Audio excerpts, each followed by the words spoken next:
Welcome to Guide Guru. We hope this video helps. You start by verifying hardware and software compatibility. This saves time later.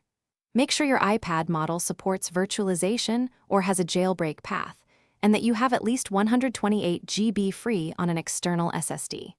Once done, download a clean Mac OS installer image and prepare a USB-C hub to connect storage. Install UTM if you prefer a virtualized approach, or gather jailbreak tools if you plan native frameworks. Back up your iPad now, encrypted, so you can revert if needed. You'll now create a bootable environment. First, format the external SSD per the tool's requirements.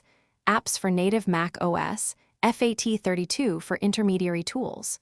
Then, using a Windows or Linux PC, run the terminal commands or a GUI utility to convert and write the Mac OS image to the drive. Once the image is on SSD, attach it to the iPad via the hub, and in UTM, configure a VM.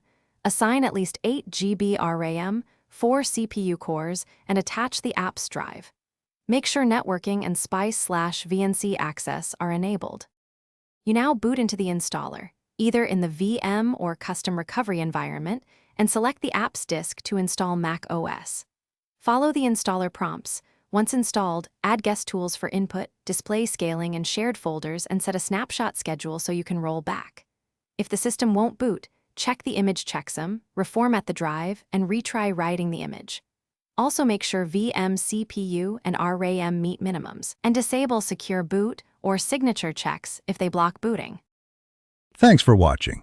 Consider subscribing if we helped you today.